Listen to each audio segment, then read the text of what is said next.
They've seen us.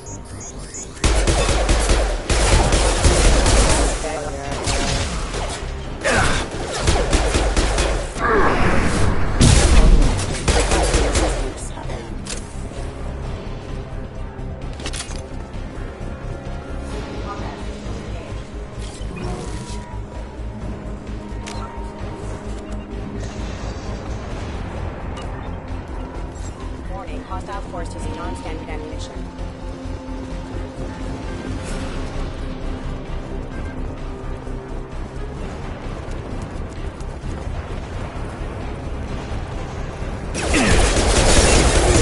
Can't target.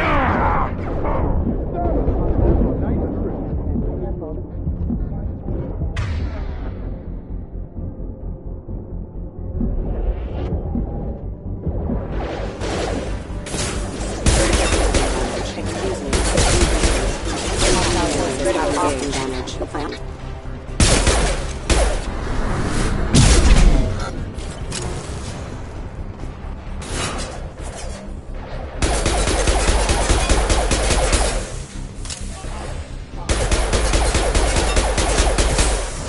I've got him. Test subject has been recovered, but the damage is far worse than we initially feared. In addition to the expected burns and internal injuries from the explosion, subject has suffered significant cellular breakdown due to long-term...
Come on, through here.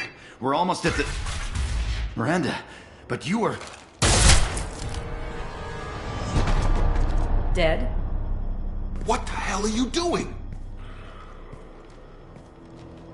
My job. Wilson betrayed us all. You should have taken him alive. See what he knew. Too risky. I've put too much time and effort bringing you back to life to let you get killed now. You really think Wilson's capable of that? Not anymore. I had a feeling Wilson was just looking for a chance to shoot me in the back. Good instincts. Some people are far too trusting to ever see that coming. Come on, let's grab this shuttle and get out of here. My boss wants to speak to you. You mean the elusive man? I know you work for Cerberus. Ah, Jacob. I should have known your conscience would get the better of you. Lying to the commander isn't the way to get him to join our cause. Well, since we're getting everything out in the open, is there anything else you want to ask before we go, Commander? Convenient that you show up as we're leaving. Where were you during the attack? Besides trying to save your life? Wilson figured out I was helping you and he sent an army of mechs to take me out. I got here as soon as I could. Probably a little too soon if you ask Wilson. What about the rest of the people on the station? This is the evac area. If they're not here now, they're not coming. We can't leave without knowing for sure. We need to go back and look. Don't you get it? The only one worth saving is you. Everyone else is expendable. She's right. We all knew the risks when we signed up. Without you, there's no point to any of this. Where are we going? Another Cerberus facility. The elusive man is waiting for you there. I'm not sure I trust you.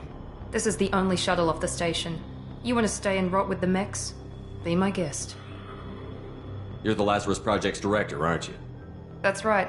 I put 2 years of my life into this project. Into you. What does Cerberus want from me? Maybe you should ask the elusive man when you meet him. He poured virtually unlimited resources into Lazarus. Obviously, he has some kind of plan for you. I've had enough of this station to last a lifetime. Or 2, in your case. Come on.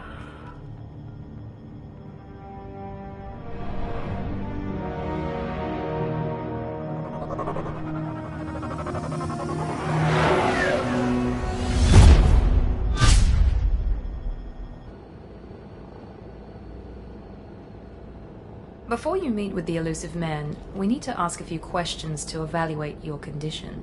Come on, Miranda, more tests? Shepard took down those mechs without any trouble. That has to be good enough. It's been 2 years since the attack. The elusive man needs to know that Shepard's personality and memories are intact. Ask the questions. Did you say 2 years? I've been gone that long? 2 years and 12 days. And you were on an operating table for most of it. The sooner we start, the sooner we can be done. Start with personal history. Okay. Records show you grew up on Earth. Tough environment, no parents. You enlisted and led troops during some heavy fighting, most notably on Torfin. Do you remember taking on some Batarian slavers? Most of my squad died in that fighting. They call me the Butcher of Torfin. I wish there'd been another way. You got the job done. That's all that matters. Satisfied, Miranda?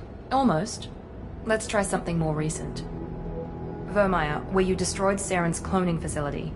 You had to leave one of your squad behind to die in the blast. Lieutenant Kaidan Alenko was killed in action. It was your call. Why did you leave him behind? I left a friend to die that day, and I didn't do it casually. But I had to save as many people as I could. Kaidan gave his life for the rest of the team. Without him, I couldn't have stopped Saren. He died a hero. I understand, Commander, and I wasn't judging your decision. Everybody at Cerberus knows that cloning facility had to be destroyed. There are other tests we really should run. Come on, Miranda. Enough with the quizzes. The memories are there, and I can vouch for Shepard's combat skills personally. I suppose you're right. We'll have to hope the elusive man accepts our little field test as evidence enough.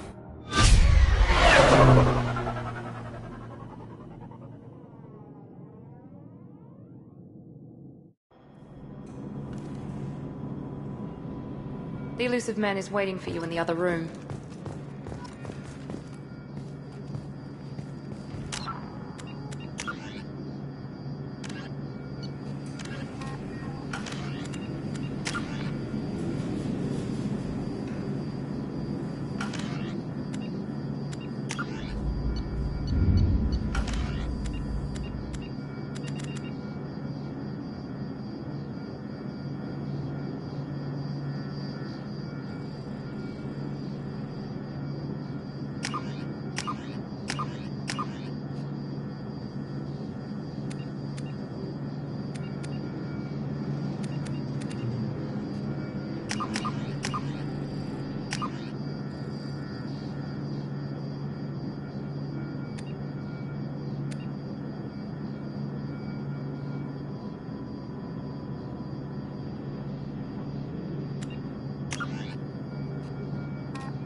Commander Shepard. Elusive man. I thought we'd be meeting face to face. Unnecessary precaution. Not unusual for people who know what you and I know. You might be the reason I'm still alive, but that doesn't mean I trust you. You need to put your personal feelings aside. Humanity is up against the greatest threat of our brief existence. The Reapers. Good to see your memory's still intact. How are you feeling? You need to earn the right to ask me those kinds of questions. Cerberus isn't as evil as you believe. You and I are on the same side. We just have different methods. Cut to the chase. What are the Reapers doing that made you decide to bring me back?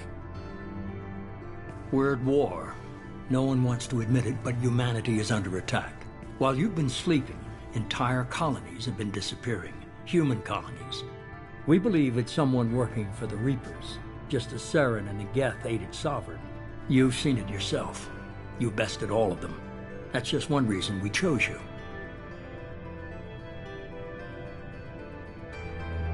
Fighting a war doesn't seem like Cerberus. Why are you involved? We're committed to the advancement and preservation of humanity. If the Reapers are targeting us, trying to wipe us out, Cerberus will stop them. If we wait for politicians or the Alliance to act, no more human colonies will be left. Sovereign was trying to harvest all life in the galaxy. Why would the Reapers target a few human colonies? Hundreds of thousands of colonists have vanished. I'd say that fits the definition of harvesting. Nobody's paying attention because it's random, and the attacks occur in remote locations. I don't know why they've suddenly targeted humanity. Maybe you got their attention when you killed one of them. Fighting a war doesn't We're seem committed like... to... If we wait for politicians or the Alliance to act, no more human colonies. You could have trained an entire army for what you spent to bring me back. You're unique. Not just in ability or what you've experienced, but in what you represent. You stood for humanity at a key moment. You're more than a soldier. You're a symbol. And I don't know if the Reapers understand fear, but you killed one. They have to respect that.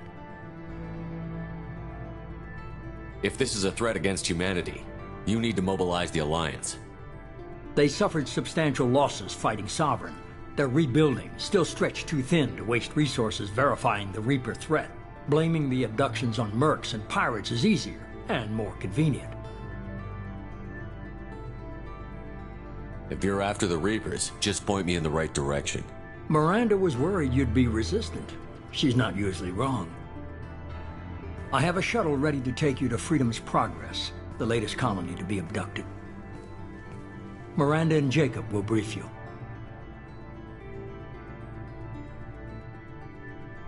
Is this a volunteer job, or am I being volunteered?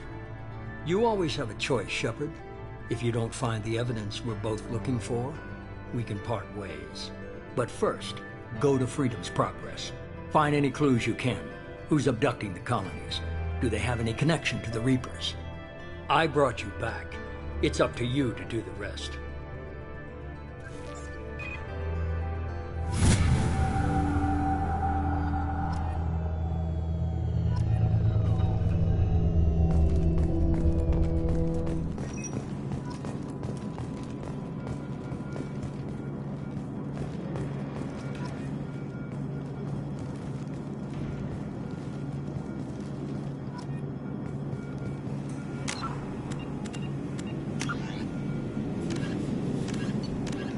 You meet the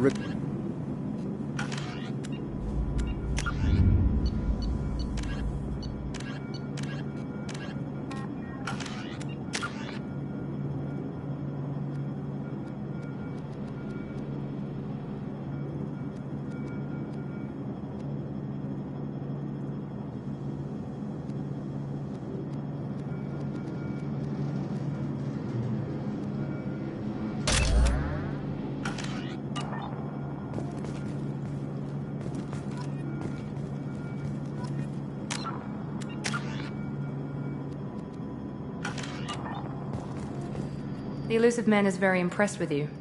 I'm eager to see if you can live up to his expectations on this mission.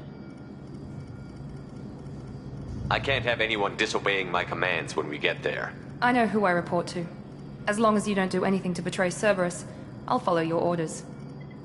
I never got a chance to say how much I appreciated what the Lazarus Project did for me. I just hope it was worth it. A lot of people lost their lives on that station. We have to work together here. Your attitude isn't helping anything.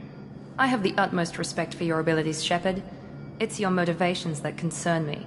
I believe in what Cerberus stands for. Only time will tell if you prove to be an asset or a liability to our cause. What can you tell me about this colony we're going to? Freedom's Progress? It's a typical human settlement in the Terminus systems. They had a small military force for protection supplemented by mechs and security drones. Average in almost every way, really. Completely unremarkable. Until the disappearance. Any thoughts on what we might run into there? A lot of empty buildings and one giant mystery. I'd like to know more about the Lazarus Project from the person in charge. I wasn't in charge. The Elusive Man was. If I was running the show, would have done a few things differently. What would you have changed? To start, I would have implanted you with some type of control chip. But the Elusive Man wouldn't allow it. He was afraid it might affect your personality, alter your character somehow. He wouldn't let us do anything that might limit your potential in any way. Can't say I like the idea of being brought back to life with a control chip in my brain. The Elusive Man is taking an incredible risk with you. I just hope his gamble pays off. Tell me a little about yourself. Worried about my qualifications? I can crush a mech with my biotics or shoot its head off at 100 yards. Take your pick. I was trying to get to know you as a human being. I'm not looking for a friend, Shepard. Stay focused on the mission. Did you and Jacob serve together in the Alliance? No. The Elusive Man recognized my potential and recruited me at a young age. How old were you? Old enough to know this is what I wanted. It's obvious you're not interested in talking. We've got an assignment. We can talk about it or we can do it. I'm glad the Elusive Man convinced you to join us, Commander. I just want to find out what happened to those missing people. I still don't trust Cerberus. Noted. Do you trust me, Commander? You're a good man, Jacob. But you might be working for the wrong people. Maybe. But I thought the same when I was with the Alliance. That's why I'm here now. Do you know anything about this colony we're going to? It's called Freedom's Progress. Don't know much else. I guess we'll find out when we get there. You said you served in the Alliance? 5 years in total. Stationed all over the galaxy. Even spent a couple of years as a Corsair. I've never heard of the Corsairs. It was an Alliance initiative. They hired independent starship captains and used them for missions that fell outside official Alliance jurisdiction. Technically, we weren't part of the Alliance. If we ever got caught, they could disavow any knowledge of us. We were supposed to be free from restrictions and rules. But there was still enough red tape to sink a cruiser. I finally just gave up. Why did you join Cerberus? I guess I just got tired of never making a difference. So much of what we did in the Alliance seemed pointless. I thought things would change after the attack on the Citadel. Humanity was finally invited to join the Council, but nothing changed. Politics, bureaucracy, same bullshit, different leaders. Cerberus is different. When colonies go missing, we don't commission a team to write a report to figure out what the hell to do about it. We just go and find out.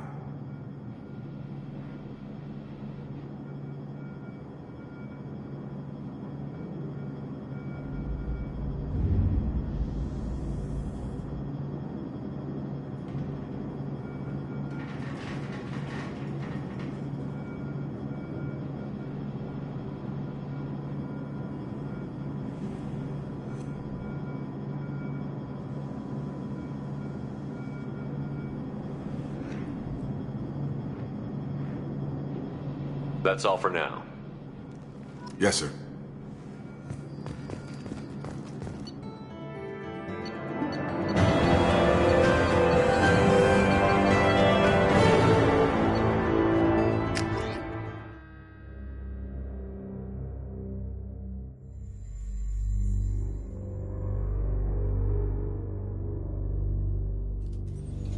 We should be there shortly, Shepard. The Elusive Man put us under your command. Do you have any orders? What did you find at the other colonies? Nothing. No signs of attack, no corpses, not even a trace of unusual genetic material to give us a clue. They just disappeared. We've got no target to go after. Are you sure you'll be comfortable following my orders? We didn't bring you back from the dead just to second guess you, Commander. If the Elusive Man says you're in charge, you're in charge. What makes you think this investigation will turn up anything new? At other colonies, official investigators got there first. Sometimes looters or salvage teams as well. We're hoping to be the first ones there this time. Maybe find clues before somebody else disturbs the scene. Our first priority is to look for survivors. That's unlikely, Commander. No one was left at the other colonies. They were completely deserted. Be nice to find somebody. Anything's better than another ghost town.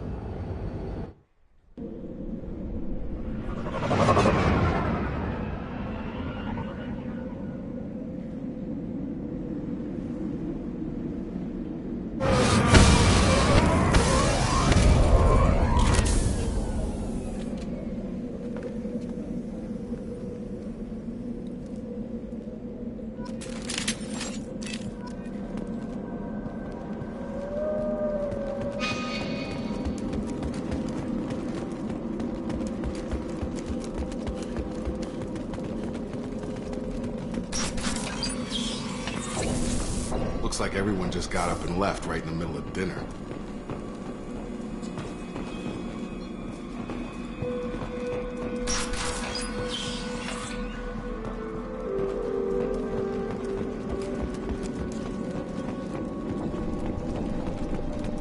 Strange.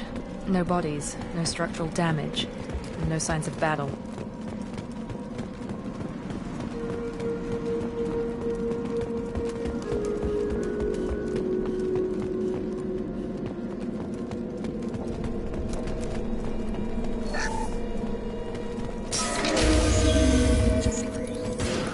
Hear that? Sounds like a defense. Strange. Security systems were disabled.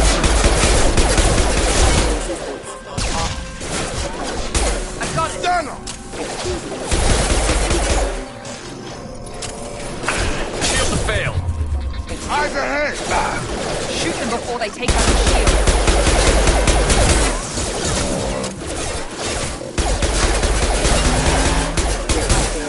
Rerouting power. Requesting assist critical system damage.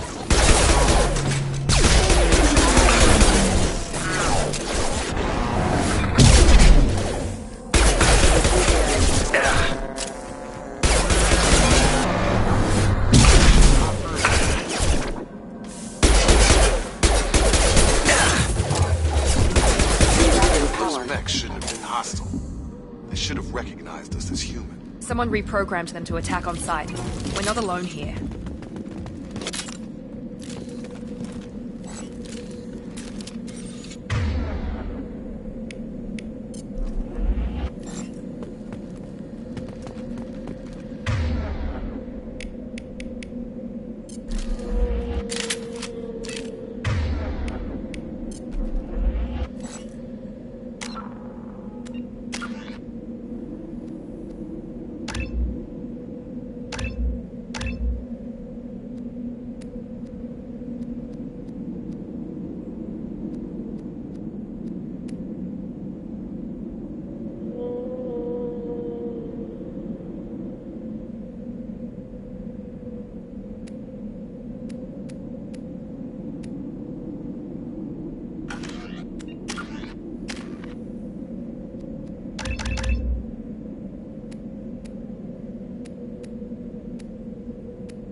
The Asari were the first species to discover the Citadel.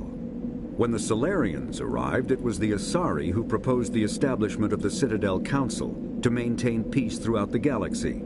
Since then, the Asari have served as the mediators and centrists of the Council. An all-female race, the Asari reproduce through a form of parthenogenesis.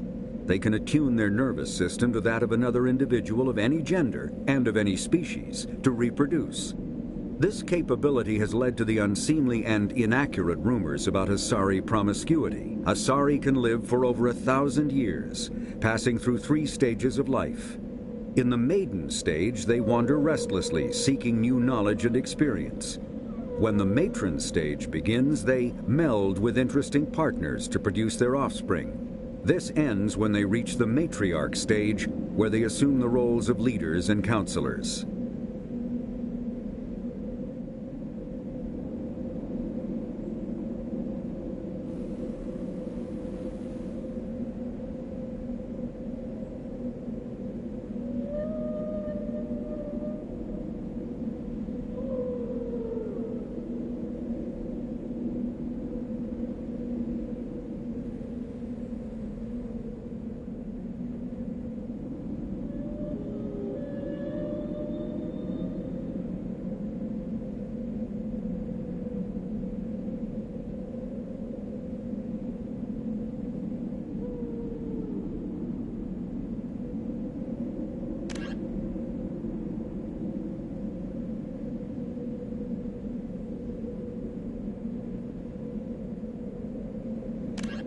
The second species to join the Citadel, the Salarians, are warm-blooded amphibians with a hyperactive metabolism. Salarians think fast, talk fast, and move fast. To Salarians, other species seem sluggish and dull-witted. Unfortunately, their metabolic speed leaves them with a relatively short lifespan. Salarians over the age of 40 are a rarity. The Salarians were responsible for advancing the development of the primitive Krogan species to use as soldiers during the Rachni Wars. They were also behind the creation of the genophage bioweapon the Turians used to quell the Krogan rebellions several centuries later. Salarians are known for their observational capability and non-linear thinking. This manifests as an aptitude for research and espionage. They are constantly experimenting and inventing, and it is generally accepted that they always know more than they are letting on. Roughly 1,200 years ago, the Turians were invited to join the Citadel Council to fulfill the role of galactic peacekeepers. The Turians have the largest fleet in Citadel space, and they make up the single largest portion of the Council's military forces. As their territory and influence has spread, the Turians have come to rely on the Salarians for military intelligence and the Asari for diplomacy. Despite a somewhat colonial attitude towards the rest of the galaxy, the ruling hierarchy understands they would lose more than they would gain if the other two races were ever removed.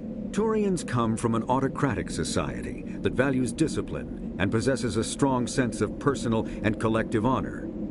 There is lingering animosity between Turians and humans over the First Contact War of 2157, which is known as the Relay 314 incident to the Turians. Officially, however, the two species are allies, and they enjoy civil, if cool, diplomatic relations.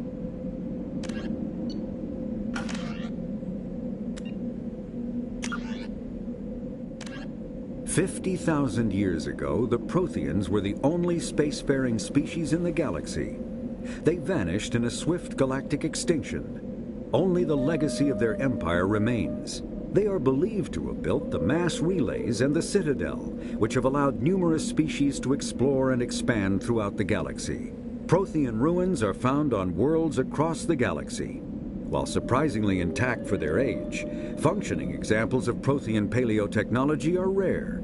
Time and generations of looters have picked their dead cities and derelict stations clean.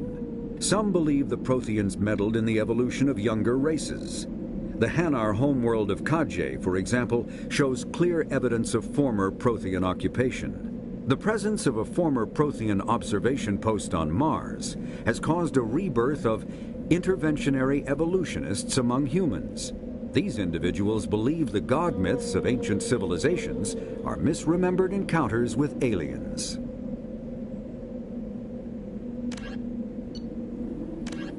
In the early 2160s, the Alliance began aggressive colonization of worlds in the Skyllian Verge, much to the dismay of the Batarians, who had been developing the region for several decades.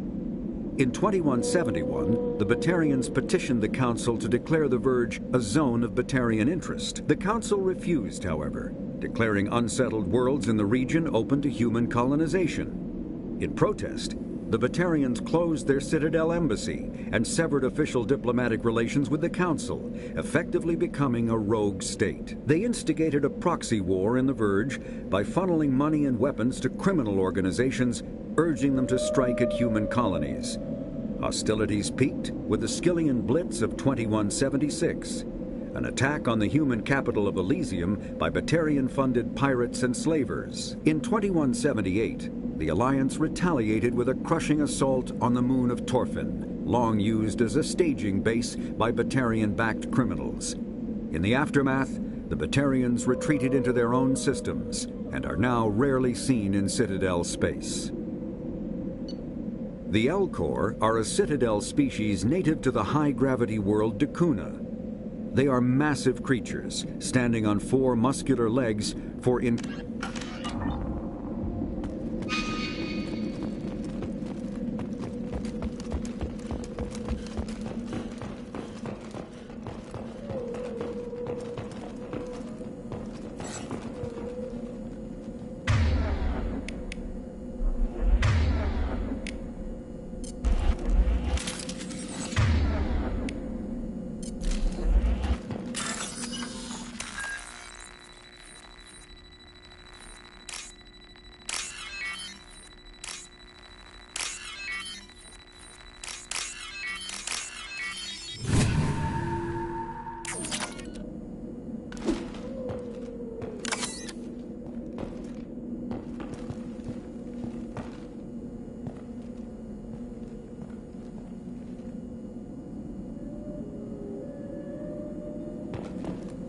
We've been spotted!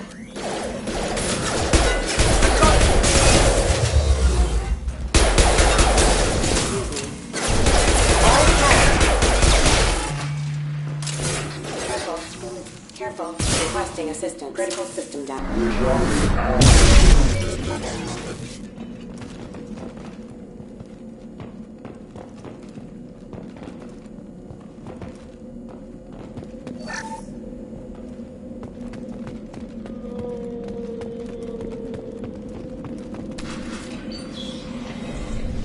Stop right there!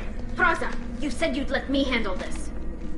Wait, Shepard? I'm not taking any chances with Cerberus operatives. Put those weapons down! Shepard? Is that... you're alive? Remember when I gave you that Geth data tally? Did it help you complete your pilgrimage? Yes, it did. Praza, weapons down. This is definitely Commander Shepard. Why is your old commander working for Cerberus? I don't know. Maybe we should ask. I nearly died, Tally. Cerberus spent 2 years rebuilding me. They want me to investigate attacks on human colonies.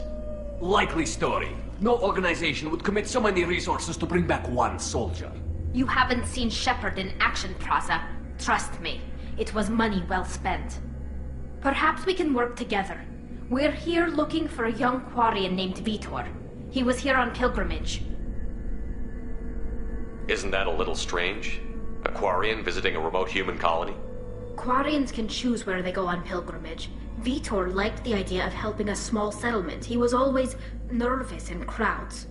She means that he was unstable. Combine that with damage to his suit CO2 scrubbers and an infection from an open-air exposure, and he's likely delirious. When he saw us landing, he hid in a warehouse on the far side of town. We suspect he also programmed the mechs to attack anything that moved.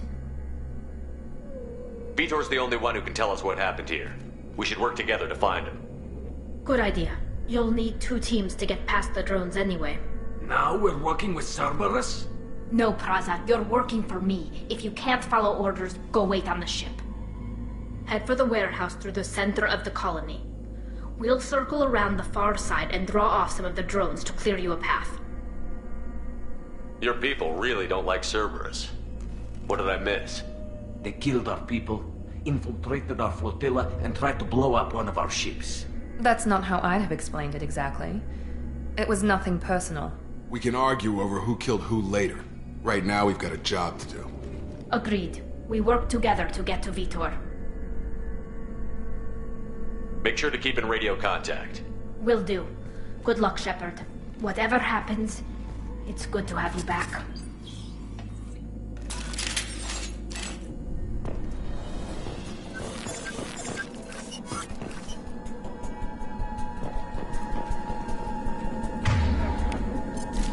Be careful, Shepard. There's a squad of security drones up ahead. Thanks for the warning. We'll take care of them. Incoming! Excuse me. Here we go!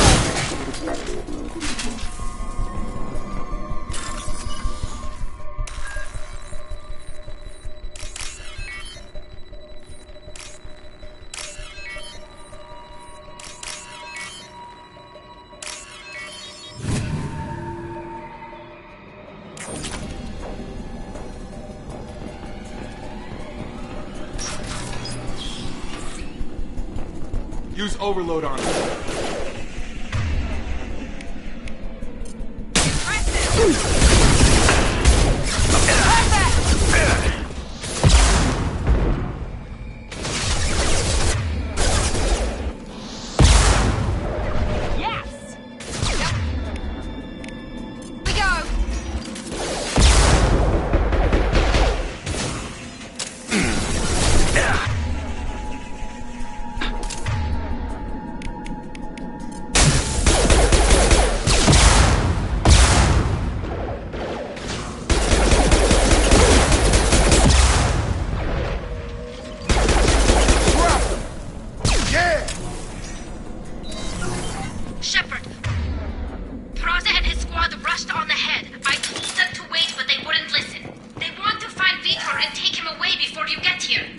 We should have expected this.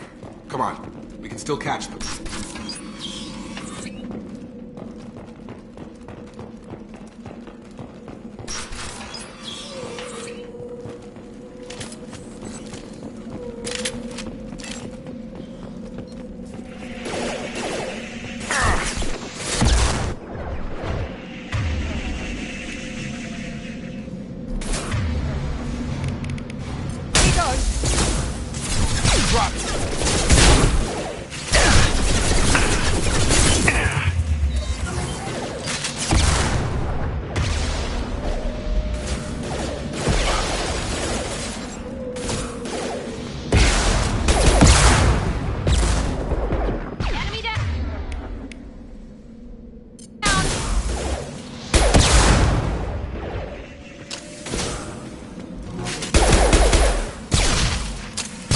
Hurry, Shepard. We're inside the loading docks.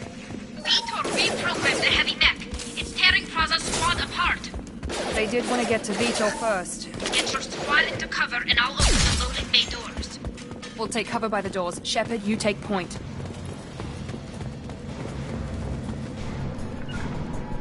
Going to ground! Heading to cover! Take point, Shepard. We'll cover the door.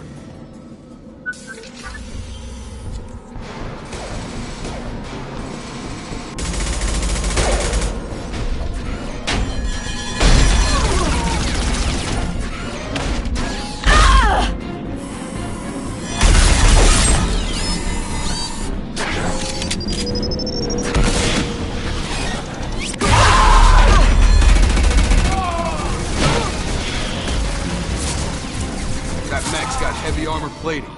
Those Quarians never stood a chance. This is gonna be one tough son of a bitch to take down. Overload will take out their shields.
Defenses offline. Can't target them.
This might be useful.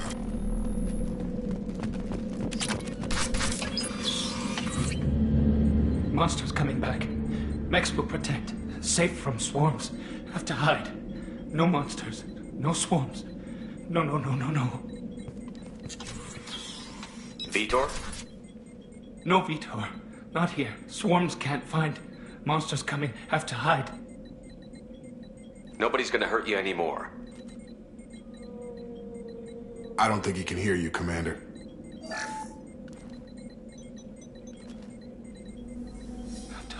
Have to hide. Max will protect.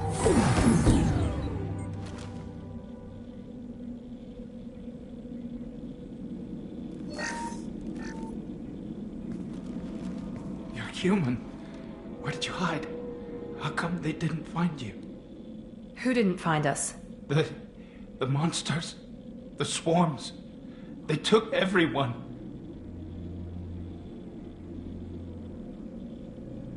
Why didn't the colonists fight back, Vitor? What happened? You don't know.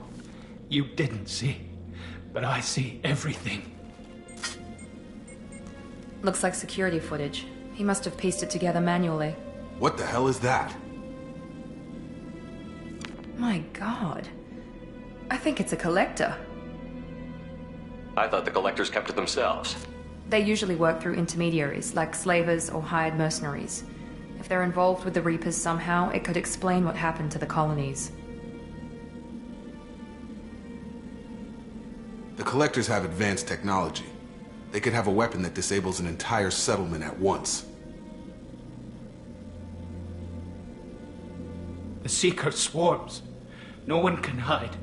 The Seekers find you, freeze you, then the monsters take you away.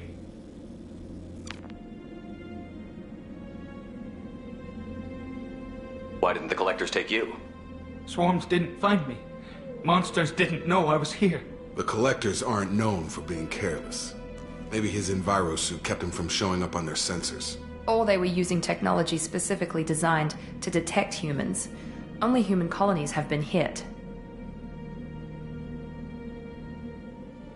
Tell me more about these swarms. It's how they find you. Seeker clouds, machines like tiny insects. They go everywhere. They find you, then they sting you, freeze you. Sounds like miniature probes, maybe. Find victims, then immobilize them with a stasis field or nerve toxin. I want to know more about the collectors. Nobody knows much. They're so rare a lot of people don't even believe they exist. More importantly, why are they abducting human colonists? What are they after? Maybe the Illusive Man can figure it out. What happened next? The monsters took the people onto the ship, and then they left. The ship flew away. But they'll be back for me. No one escapes. I think that's probably all we're getting out of him, Commander. We appreciate what you told us. You were very helpful. I studied them. The monsters. The swarms. I recorded them with my Omni tool. Lots of readings.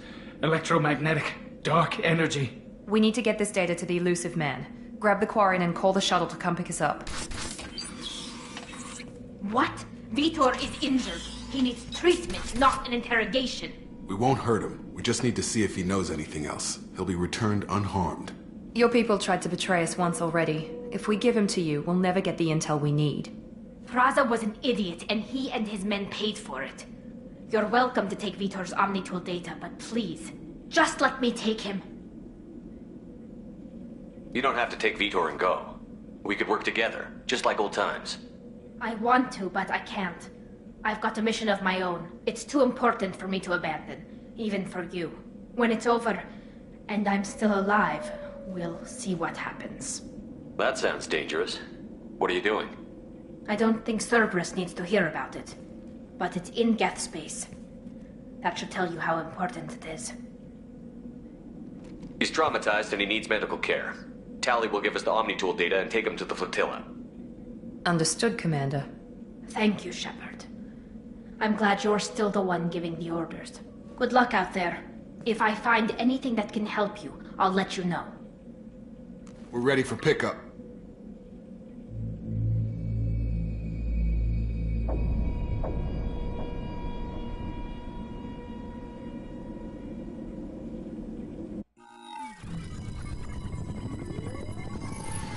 Shepard, good work on Freedom's progress.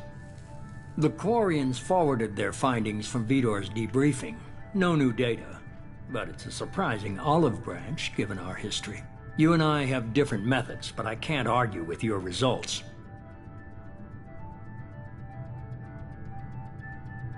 You ever think about playing nice once in a while?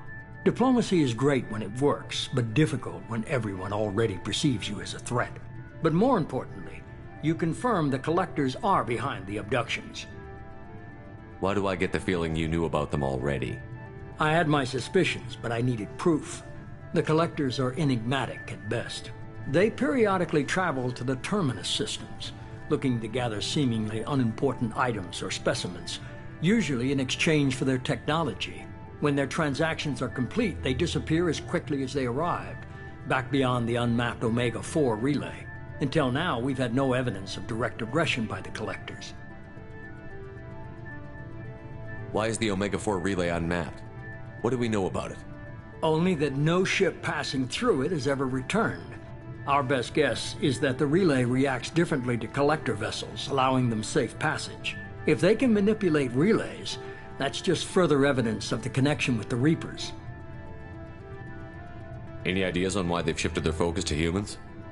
If they're agents for the Reapers, it could be any number of reasons. Obviously, humanity played a huge role in Sovereign's destruction. That might have been enough to draw their attention. What really concerns me is why they bother abducting the colonists. Once the humans are paralyzed, why not just kill them? What are the Collectors getting from these deals? The Collectors aren't very forthcoming about their motives. Generally, they seek out species with rare genetic mutations or abnormalities. They pay slavers and merc groups exorbitant sums to obtain these specimens, and then they leave. But they've never targeted a single species before, and the previous sample sizes were in the dozens, not the tens of thousands. You're holding something back. How do you know the Reapers are involved? The patterns are there, buried in the data. The Council and the Alliance want to believe the Reaper threat died with Sovereign. You and I know better. I won't wait until the Reapers are on the march. We need to take the fight to them. If this is a war, I'll need an army.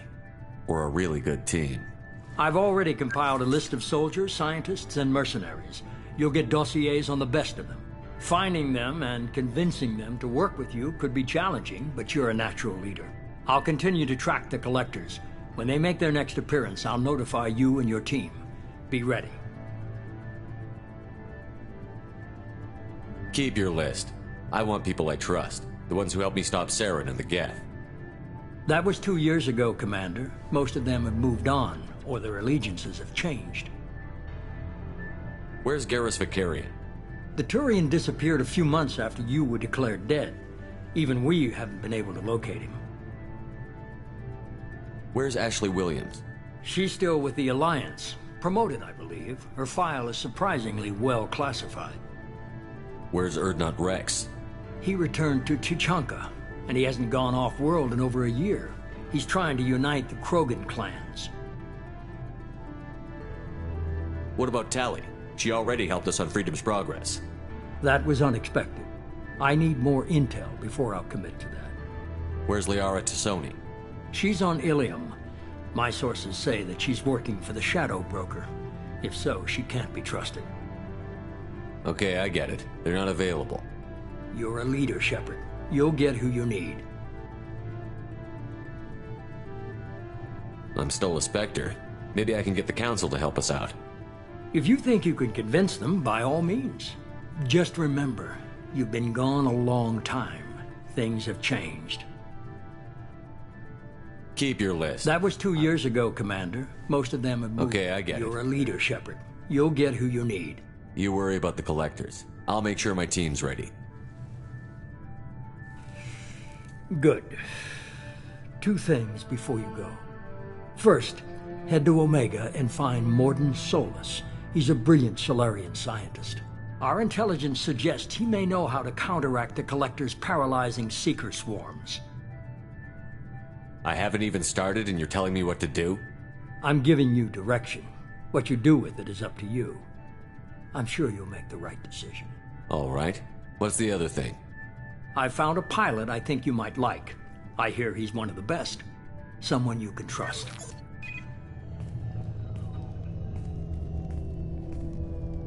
Hey, Commander. Just like old times, huh? I can't believe it's you, Joker. Look who's talking. I saw you get spaced. Got lucky, with a lot of strings attached. How'd you get here? It all fell apart without you, Commander. Everything you stirred up, the Council just wanted it gone. The team was broken up, record sealed, and I was grounded. The Alliance took away the one thing that mattered to me. Hell yeah, I joined Cerberus. You really trust the Illusive Man? Well, I don't trust anyone who makes more than I do. But they aren't all bad. Saved your life, let me fly, and there's this. They only told me last night.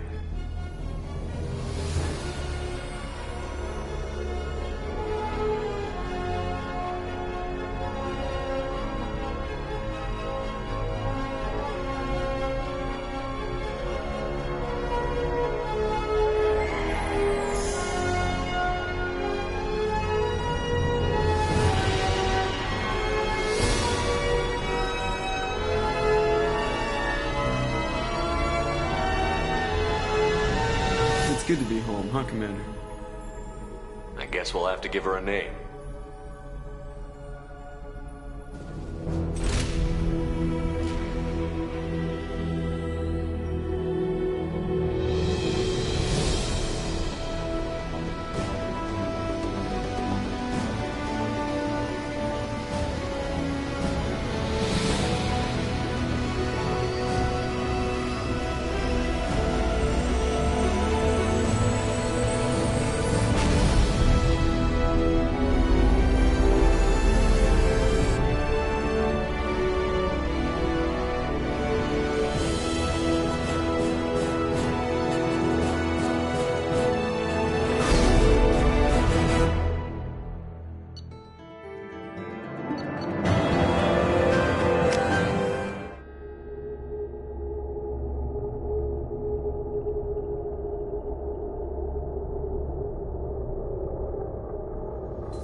Welcome aboard the New Normandy, Commander.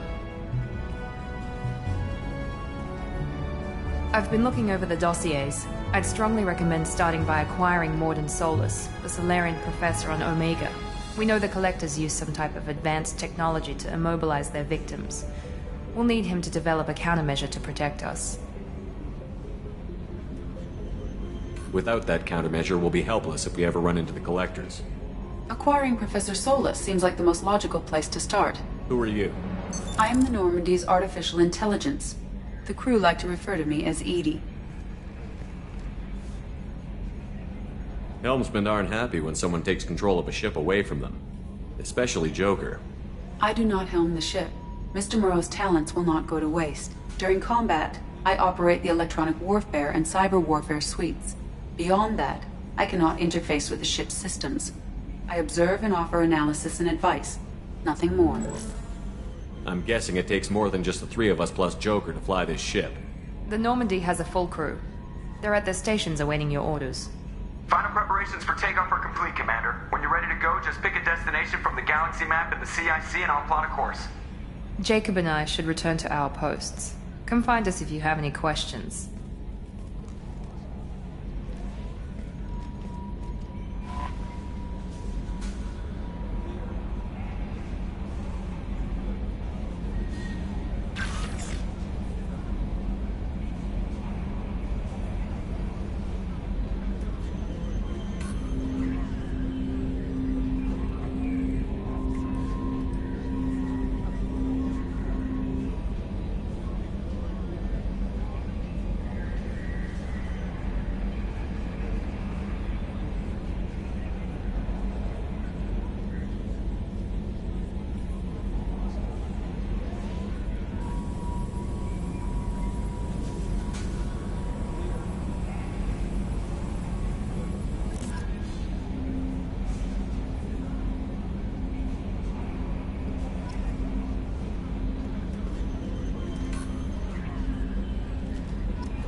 Welcome aboard, Commander. I'm Yeoman Kelly Chambers. I've been assigned as your administrative assistant. I'll manage your messages and help you monitor the crew. And I must say, it's such an honor to work under you, Commander Shepard. I'm glad to have you on the team, Miss Chambers. Please, call me Kelly. Okay, Kelly. Anything else? Do you have a moment to talk? I always have time for you, Commander. What are your responsibilities? I'll keep you notified of any messages or appointments you might have. If any of the crew has important business to discuss, I'll make sure you know. Isn't that the type of task better suited for a VI? Yes, but being your yeoman is just my official role. Unofficially, I observe the crew. Everyone knows how risky our mission is. Many of us may not be coming back. That's a lot of pressure. I have a degree in psychology. I'm good at sensing when people are overly taxed. You make sure the crew's mental health is sound? Yes. I look for warning signs. I listen. It's not a full-time job, and it's most effective when done informally. We're lucky to have someone with your skills, Kelly. Thank you, Shepard. What else would you like to know? This organization has a dark reputation. Do you have any concerns working for them? Not at all. Our methods can be harsh, but Cerberus has noble objectives. We look out for human interests. Advance human technology, save human lives. They're good goals.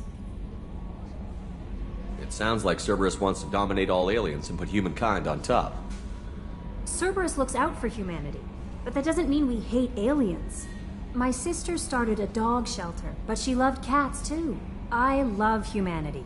I also love Asari, Quarian, Turian, Salarian, Hanar. That isn't in conflict with Cerberus ideals. That's a very positive attitude. What can I say? I'm a people person. Anything else you'd like to talk about? How do you feel about being assigned to the Normandy? I was handpicked by the Illusive Man to help fight the greatest threat known to humanity. How do I feel? Honored, exhilarated, terrified. But mostly I feel encouraged. Under your leadership, we can't fail. Don't worry. We'll defeat the Collectors. I trust you implicitly. The moment I met you, I knew I could close my eyes, fall back, and you'd be there. I might do more than catch you, Kelly. Now that's an enticing thought. Anything else you'd like to talk about?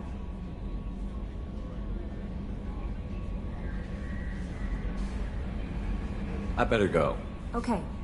Maybe we'll talk later.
Joker would like to see you up on the bridge, Commander.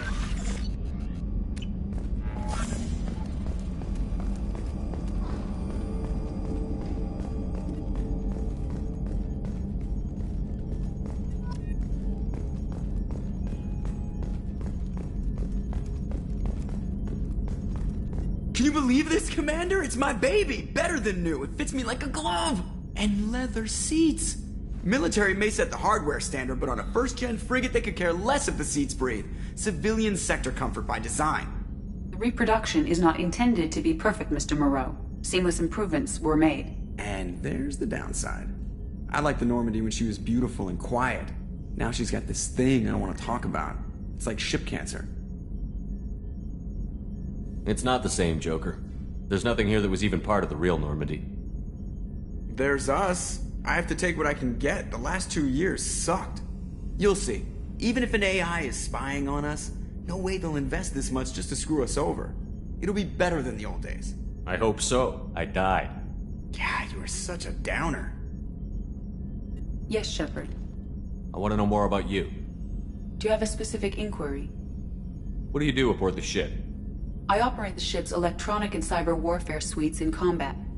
My reaction time is much faster than any organic. I collate the records of shipboard monitoring devices for the Elusive Man. I serve additional functions which are restricted at this time. Restricted functions? Like what? I do not know. Some of my databases are sealed, some of my hardware is kept offline. I assume that when certain unknown conditions are met, those functions will be released to me. Cyber warfare means things like viruses, right? In close-range ship-to-ship combat, I can sometimes break through the firewalls of an enemy's internal wireless network. Once I seize control of their systems, I can turn off gravity or air. I can disable weapons guidance or shields, or I can put their fusion plant in meltdown. On the defense, I manage Normandy's own suite of jammers, decoys, and internal firewalls. Sounds incredibly useful. Why isn't there someone like that on every warship? An organic operator cannot react quickly enough to changing circumstances, or perform the necessary multitasking. This is a role that can only be filled by an artificial intelligence. Unfortunately, we are suspect. Well, it might have something to do with how an AI almost destroyed galactic civilization, just putting it out there. The Elusive Man has monitoring devices on board? He has invested most of Cerberus's resources into the design and construction of this ship. He has an interest in monitoring our progress. Let's discuss something else. Ready. I want to know more about the people I'm working with. Much of that data is classified. Do you have a specific inquiry? How did Cerberus replicate the most advanced warship in the Alliance Navy without anyone knowing? I have a block that prevents me from answering that question. That's all for now. Logging you out, Shepard.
Welcome to Omega.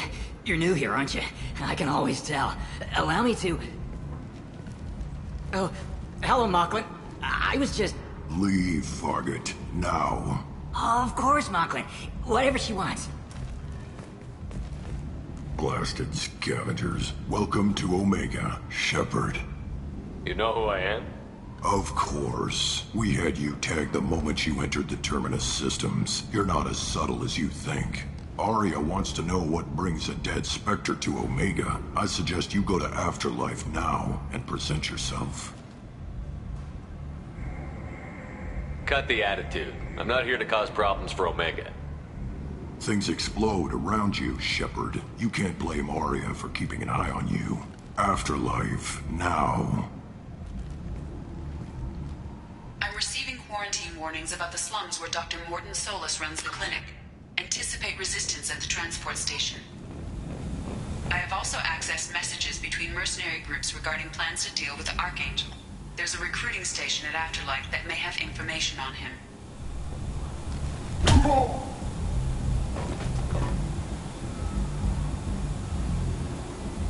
Please. You have to help me. No one said you could talk, jackass. You Zaid Masani? Yeah, that's me. You must be Commander Shepard. Hey, we have a galaxy to save. I assume you've been briefed? I've done my homework. Cerberus sent me everything I needed to know. My contacts told me we're picking up 1 man, not 2. Batarian delinquent. Pissed off someone rich enough to hire me to go after him. And for my bring him in alive rates, even. Please. I didn't do it. I said shut it. Tried to lead me on a chase all over the systems. You should have known better. These people always run to Omega. What's your relationship with Cerberus? Easy. Cerberus is paying me a lot of money to help you on your mission. That's the long and short. Not many mercs would take a suicide mission for the pay. Most mercs don't get an offer like the one Cerberus sent me. This mission doesn't sound like good business, but your elusive man can move a lot of credits. Good to have you, Zaid. We have a lot to do. That's what they tell me. I assume the elusive man told you about our arrangement. No. I guess he decided to leave that information out of the dossier. Good thing I asked. Picked up a mission a little while back, just before I signed on with Cerberus. Thought you might be interested. You heard the name Vito Santiago? He's the head of the Blue Suns. Runs the whole organization. Seems he recently captured an Eldfell Ashland refinery on Zoya and is using their workers for slave labor. The company wants it dealt with. I'll make sure we get that done. Good. Get it out of the way so we can concentrate on being big goddamn heroes.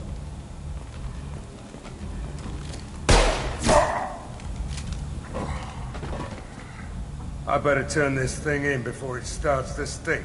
I'll be locked and loaded next time you're ready to get some killing done.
Living beyond the Omega-4 mass relay in the Terminus systems, the mysterious Collectors species is glimpsed so rarely as to be taken for a myth by most in galactic society. In reality, Collectors are human-sized insectoid bipeds and can resemble massive winged beetles. They are a terrifying force in the galaxy, responsible for the murder of hundreds of thousands. Collectors generate permanent stasis fields around themselves, creating nightmarish red-shifted energy fields. In battle, they hold position whenever possible, relying on their aggressive biotics and nearly limitless power. Several types of bipedal Collectors have been identified, including minions, defenders, zealots, assassins, and artillery operators. Acting together, collectors have imprisoned entire cities in stasis. While no definite forensic accounting exists to explain the fate of those imprisoned, leading speculation is that victims are harvested for scientific experimentation and neurobiological repurposing.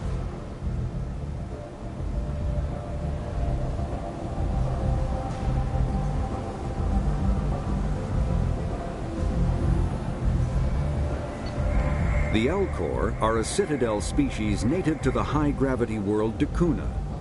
They are massive creatures, standing on 4 muscular legs for increased stability. Elcor move slowly, an evolved response to an environment where a fall can be lethal. This has colored their psychology, making them deliberate and conservative. Elcor's speech is ponderous and monotone. Among themselves, scent, slight movements, and subvocalized infrasound convey shades of meaning that make a human smile seem as subtle as a fireworks display. Since their subtlety can lead to misunderstandings with other species, the Elcor often go out of their way to clarify when they are being sarcastic, amused, or angry. Dakuna's high gravity impedes mountain formation. Most of the world consists of flat, open plains, which prehistoric Elcor wandered across in small family bands. Modern Elcor still prefer open sky, and can become restless and uncomfortable on long starship journeys.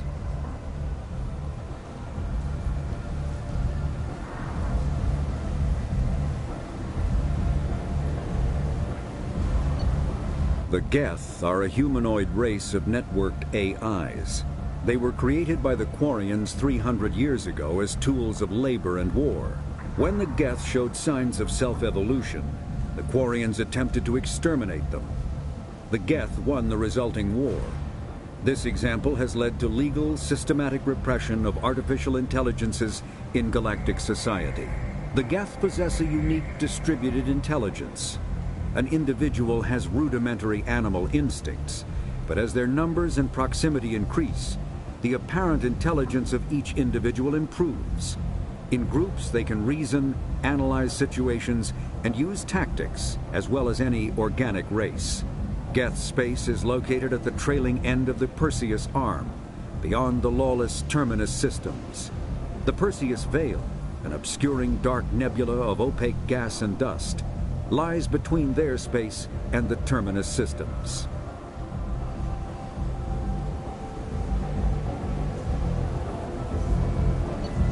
The Hanar are a Citadel species known for excessive politeness.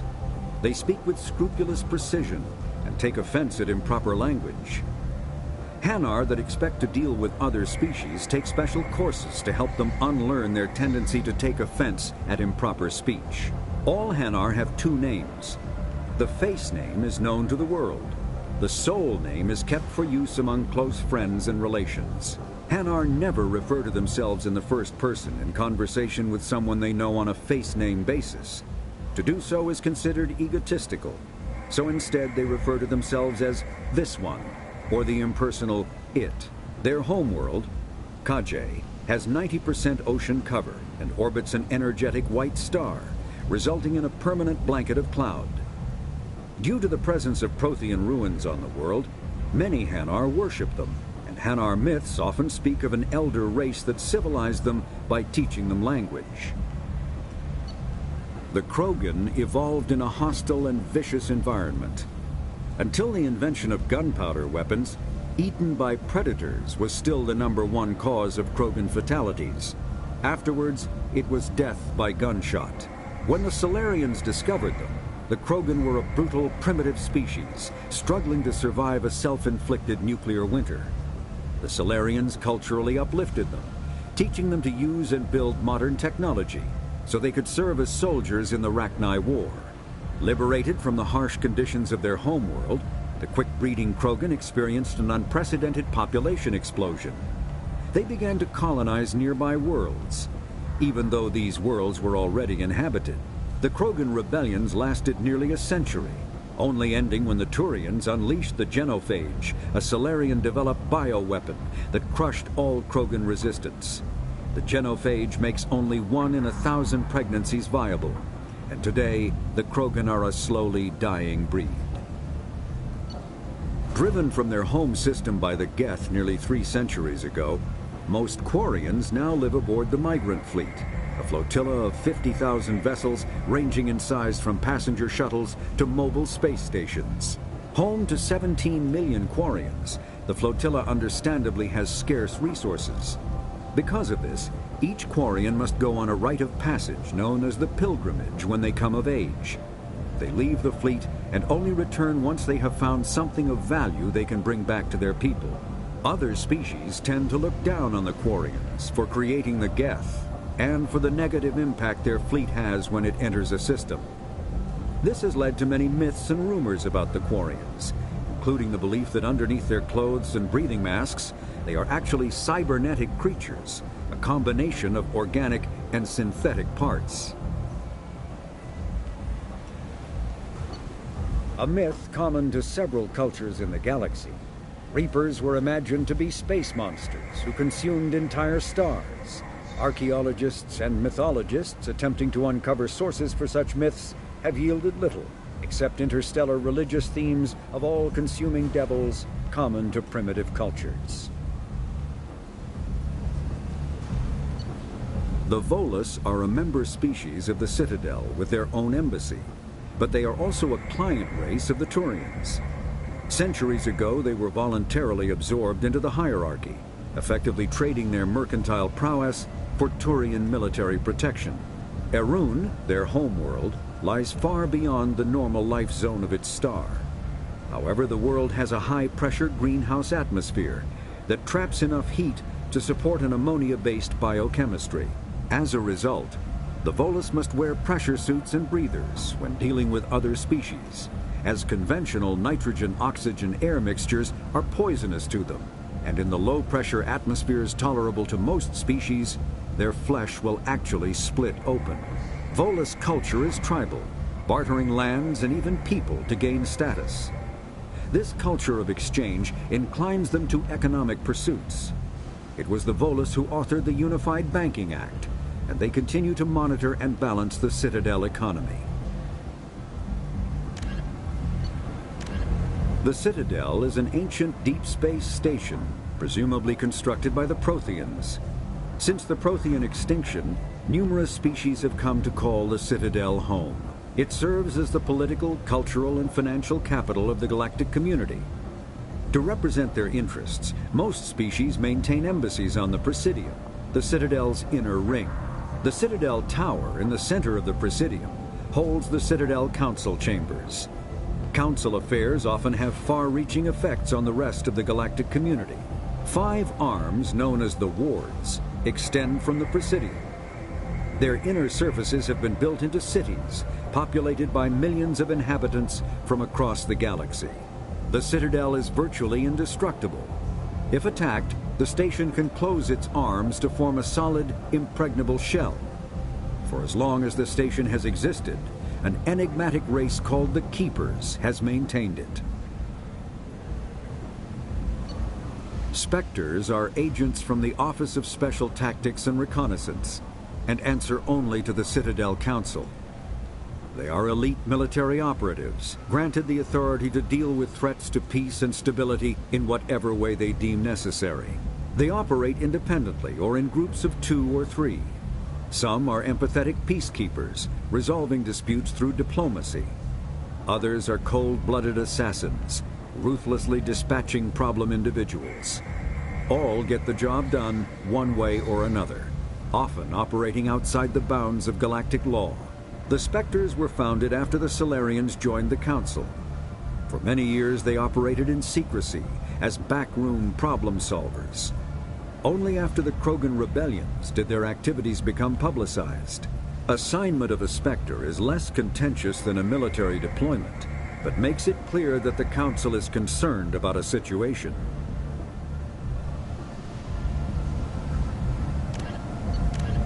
A political economic pact for collective colonial security, the Alliance is the central galactic institution of human society. The Alliance gained associate membership to the Citadel Council in 2165, and full membership in 2183, with Ambassador David Anderson representing humanity. Human political economic relationships vary between combative and lucrative. The Turians, who'd fought humans during the 2157 First Contact War, have become valuable trade partners, despite residual social hostility. Other relationships are even more complicated. The rapid rise of human political influence on the Council, achieving in decades what others waited or are still waiting centuries to acquire, has galvanized suspicion and resentment against humanity. That negativity is vastly outweighed by the respect and trust humanity earned by saving the Council during the 2183 attack on the Citadel, at the cost of Alliance cruisers Cairo, Cape Town, Emden, Jakarta, Madrid, Seoul, Shenyang, and Warsaw, and their 2,400 crew. Immediately following the First Contact War, an anonymous extranet manifesto warned that an alien attempt at human genocide was inevitable. The manifesto called for an army, a Cerberus, to guard against invasion through the Charon Relay. Derided as survivalist rhetoric written by an elusive man, the manifesto and its anonymous author soon fell off the media radar. But in 2165, terrorists stole antimatter from the SSV Geneva. The sole figure arrested named his sponsor Cerberus. Throughout the 2160s and 2170s, alleged Cerberus agents assassinated politicians, sabotaged starships bearing Ezo, and conducted nightmarish experiments on aliens and humans. Denounced as human supremacist, Cerberus calls itself human survivalist. Counter-terror experts speculate Cerberus may have changed leadership with its recent shift to stockpiling ships, agents, and weapons.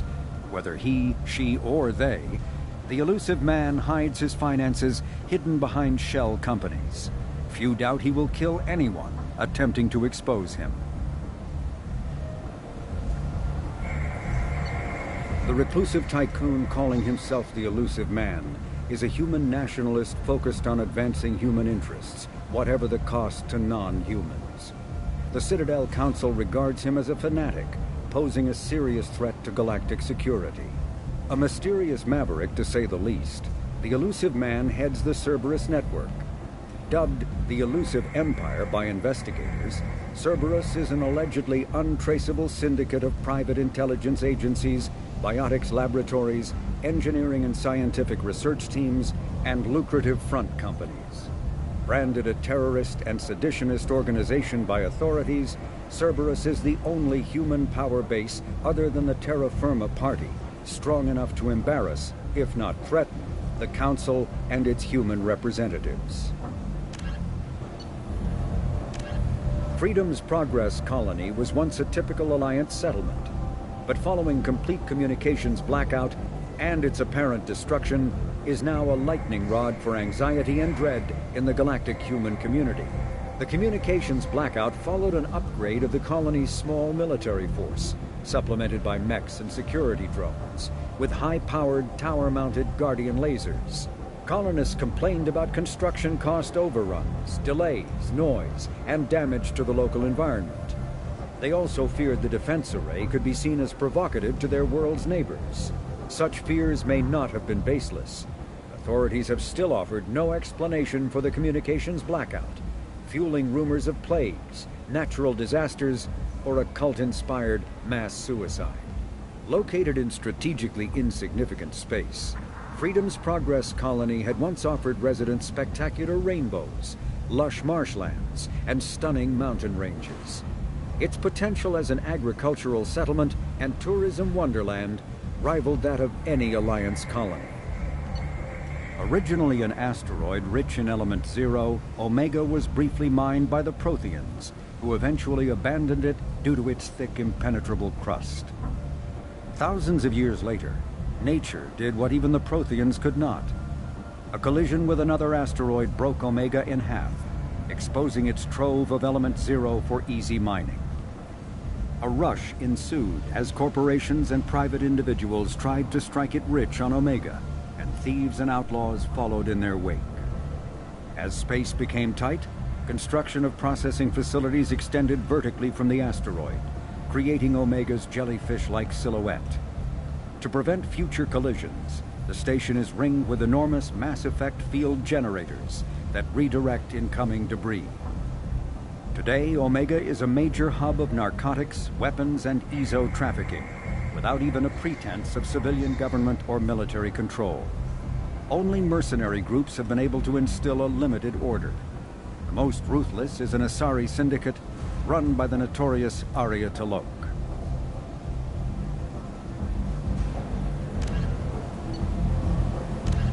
The Systems Alliance space vehicle Normandy is a prototype starship created as a joint human and Turian venture. A frigate optimized for reconnaissance missions, the vessel uses state-of-the-art stealth technology. Most ships generate tremendous heat that is easily detectable against the absolute zero background of space. The Normandy, however, temporarily sinks this heat within its hull. Because of exterior hull refrigeration, the ship can travel undetected for hours, or drift passively for days of covert observation.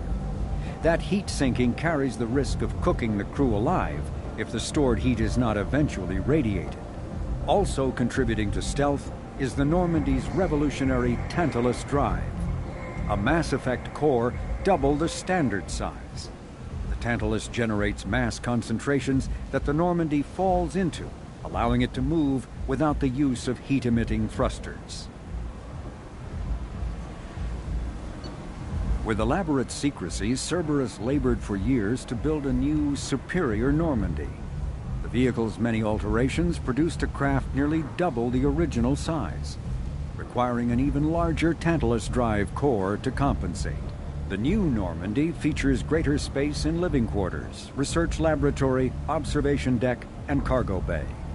Its shuttle can make landings the Normandy cannot attempt. In addition to tight beam communicators, Normandy's Quantum Entanglement Communicator, QEC, provides instantaneous contact with the elusive man. The Enhanced Defense Intelligence AI coordinates many of the ship's combat functions, assisting and even supplanting human piloting. Potential upgrades are numerous. The airframe could support additional armor and an axial mass accelerator. The thrusters could support recent advances in fuel technology beyond H2O2 chemical rockets. And the hull can mount double the standard number of kinetic barrier projectors, leaving space for stronger shields, easily sustainable via the new EZO drive core. Biotics is the ability of rare individuals to manipulate dark energy and create Mass Effect fields through the use of electrical impulses from the brain. Intense training and surgically implanted amplifiers are necessary for a biotic to produce Mass Effect fields powerful enough for practical use. The relative strength of biotic abilities varies greatly among species and with each individual. There are 3 branches of biotics. Telekinesis uses mass-lowering fields to levitate or impel objects. Mass-raising kinetic fields are used to block or pin objects. Spatial distortion uses rapidly shifting mass fields to shred objects. Most organic species are capable of developing biotic abilities, though there are risks involved. Biotics are the result of an in utero exposure to element 0. This usually causes fatal cancers in the victim, but in rare cases, it coalesces into nodules within the fetus's developing nervous system. When subjected to an electrical current, the rare material dubbed Element 0, or EZO, emits a dark energy field that raises or lowers the mass of all objects within it. This mass effect is used in countless ways, from generating artificial gravity to manufacturing high-strength construction materials. It is most prominently used to enable faster-than-light space travel. EZO is generated when solid matter, such as a planet, is affected by the energy of a star going supernova. The material is common in the asteroid debris that orbits neutron stars and pulsars. These are dangerous places to mine, requiring extensive use of robotics, telepresence, and shielding to survive the incredible radiation from the dead star. Only a few major corporations can afford the setup costs required to work these primary sources. Humanity discovered refined Element 0 at the Prothean Research Station on Mars, allowing them to create Mass Effect fields and develop FTL travel. Element Zero can increase or decrease the mass of a volume of space-time when subjected to an electrical current. With a positive current, mass is increased. With a negative current, mass is decreased. The stronger the current, the greater the magnitude of the dark energy mass effect. In space, low-mass fields allow FTL travel and inexpensive surface-to-orbit transit. High-mass fields create artificial gravity and push space debris away from vessels. In manufacturing, low-mass fields permit the creation of evenly blended alloys, while high-mass compaction creates dense, sturdy construction materials. The military makes extensive use of mobility-enhancing technologies, with Mass Effect utilizing fighting vehicles standard frontline issue in most military forces. Mass Effect fields are also essential in the creation of kinetic barriers or shields to protect against enemy fire. Mass relays are feats of Prothean engineering advanced far beyond the technology of any living species. They are enormous structures scattered throughout the stars and can create corridors of virtually mass-free space, allowing instantaneous transit between locations separated by years or even centuries of travel using conventional FTL drives. Primary mass relays can propel ships thousands of light years, often from one spiral arm of the galaxy to another. However, they have fixed one-to-one connections.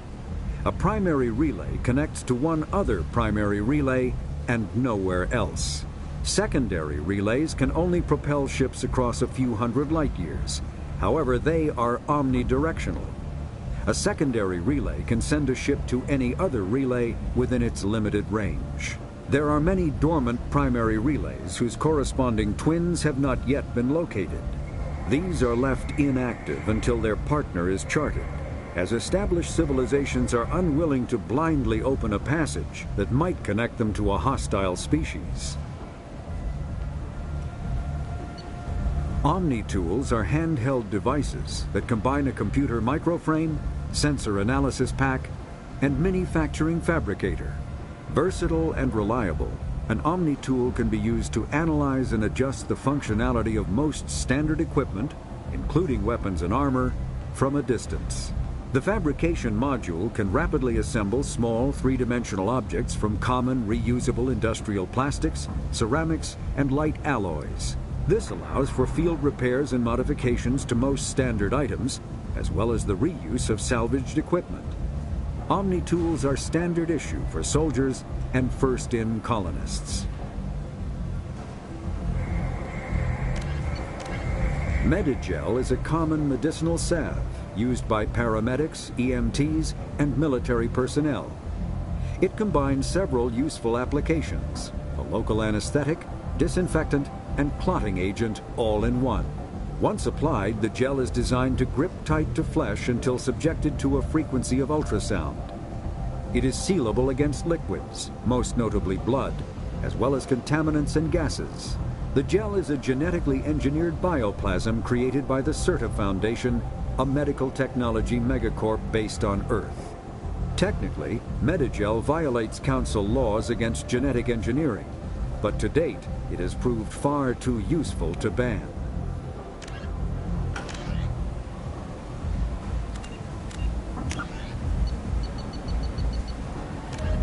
The Asari were the first species to discover the Citadel. When the Solarians arrived, it was the Asari who proposed the establishment of the Citadel Council to maintain peace throughout the galaxy. Since then, the Asari have served as the mediators and centrists of the Council. An all-female race, the Asari reproduce through a form of parthenogenesis. They can attune their nervous system to that of another individual of any gender and of any species to reproduce. This capability has led to the unseemly and inaccurate rumors about Asari promiscuity. Asari can live for over 1,000 years, passing through 3 stages of life. In the maiden stage, they wander restlessly, seeking new knowledge and experience. When the matron stage begins, they meld with interesting partners to produce their offspring. This ends when they reach the matriarch stage, where they assume the roles of leaders and counselors.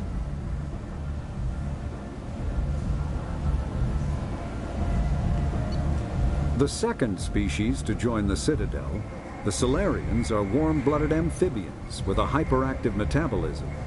Salarians think fast, talk fast, and move fast. To Salarians, other species seem sluggish and dull-witted. Unfortunately, their metabolic speed leaves them with a relatively short lifespan. Salarians over the age of 40 are a rarity. The Salarians were responsible for advancing the development of the primitive Krogan species to use as soldiers during the Rachni Wars. They were also behind the creation of the genophage bioweapon the Turians used to quell the Krogan rebellions several centuries later. Salarians are known for their observational capability and non-linear thinking. This manifests as an aptitude for research and espionage. They are constantly experimenting and inventing, and it is generally accepted that they always know more than they are letting on. Roughly 1,200 years ago, the Turians were invited to join the Citadel Council to fulfill the role of galactic peacekeepers. The Turians have the largest fleet in Citadel space, and they make up the single largest portion of the Council's military forces. As their territory and influence has spread, the Turians have come to rely on the Salarians for military intelligence and the Asari for diplomacy. Despite a somewhat colonial attitude towards the rest of the galaxy, the ruling hierarchy understands they would lose more than they would gain if the other two races were ever removed. Turians come from an autocratic society that values discipline and possesses a strong sense of personal and collective honor. There is lingering animosity between Turians and humans over the First Contact War of 2157, which is known as the Relay 314 incident to the Turians. Officially, however, the two species are allies, and they enjoy civil, if cool, diplomatic relations.